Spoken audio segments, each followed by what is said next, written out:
Est-ce que vous pouvez nous brosser en quelques mots qui vous êtes et votre parcours politique? Moi, je suis un homme du secteur de notre maison. J'y suis né, j'y vis donc depuis maintenant 57 ans. Et je suis marié, j'ai 2 enfants et 3 petits-enfants, le 3e étant à naître dans un mois. Donc cette situation m'amène à dire que professionnellement, j'ai travaillé longtemps à l'usine de notre maison, cette usine sidérurgique, et qu'avec la reconversion, j'ai fait des études et je suis devenu cadre de société avant d'être plutôt à 100% à faire de la politique, sachant que j'ai un mandat maintenant qui a 22 ans et que je deviens un des anciens du Conseil général aux côtés de Michel Dinet. Vous êtes donc maire de Neuve-Maisons depuis 3 ans. C'est long et c'est court. Est-ce que vous pourriez déjà brosser un premier bilan de ces 3 premières années? C'est long et c'est court, oui, vous avez raison, parce que nos 9 engagements pour Neuve-Maisons nous situaient donc sur une revalorisation de la politique autrement sur Neuve-Maisons. Rénover les finances, les améliorer, leur permettre de jouer un jeu, non pas d'augmentation des impôts, mais de situation des enjeux publics vis-à-vis des contribuables. 2, être en capacité de travailler sur les grands soucis de la population, la circulation, les quartiers, la vie des associations. Et nous l'avons fait donc sans investissement majeur, sauf des mises aux normes que nous avons réalisées. À cette mi-mandat, nous pouvons dire que ces 3 années ont été très bien remplies et qu'une nouvelle politique s'est installée sur Neuve-Maisons. Il reste donc 3 ans. Oui. Les grands projets sur ces 3 prochaines années?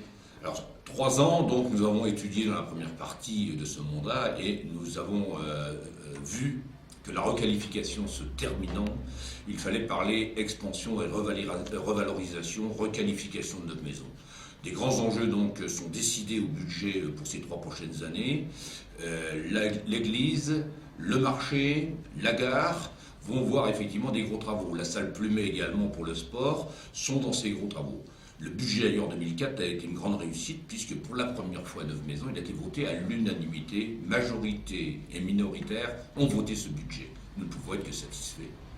Ce mandat, c'est le premier, mais ce ne sera pas le dernier. Nous ne pouvons pas savoir ce qui se passera. Moi, j'aurai 60 ans, 59 ans quand je finirai ce mandat.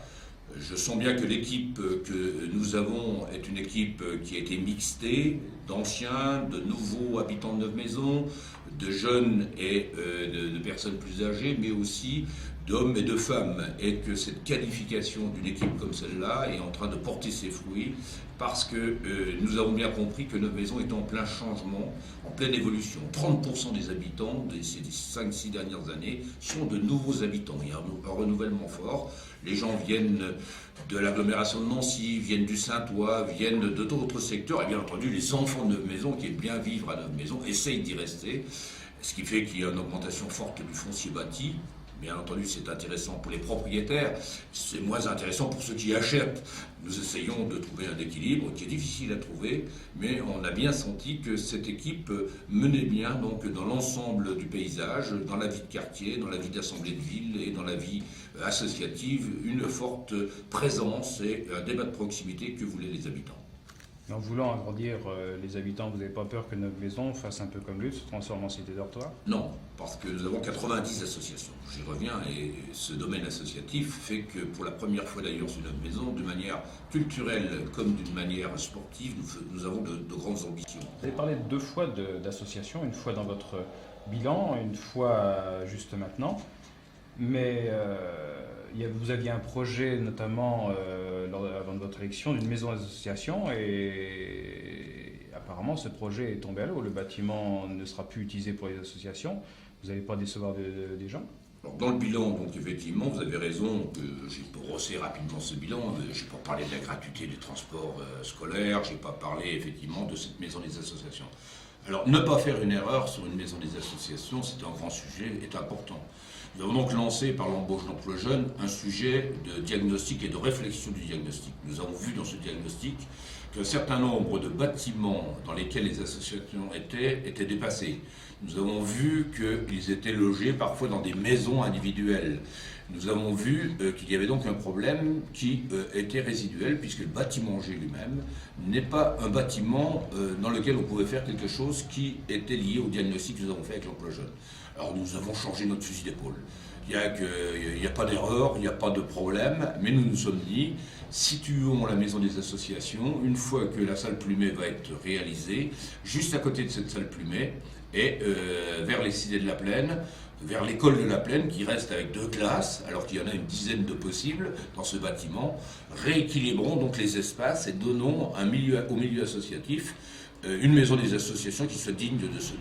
Dans un sujet un peu plus léger, nous avons vu dernièrement que vous avez fait abattre, entre guillemets, une fontaine montée par votre prédécesseur, socialiste aussi, en l'honneur de François Mitterrand. Vous n'êtes plus une mouvance mitterrandiste ou d'avoir abattu cette fontaine? Nous n'avons pas oublié de mettre une rose, chaque militant qui le souhaite d'ailleurs, sur la place du 10 mai, dite place François Mitterrand, et c'était pas loin le 10 mai, donc, puisque nous sommes aujourd'hui le 21.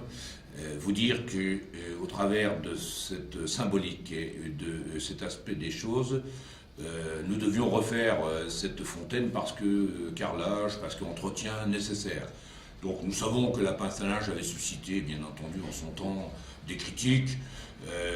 Moi, je pense que l'architecte, et je continue à le dire, avait bien travaillé parce qu'il avait vu cette pince à linge dans un grand espace. L'espace était un peu plus exigu à notre maison. Il faut admettre le principe que, sans dire que mon prédécesseur a fait une erreur, il faut essayer de changer ça tranquillement.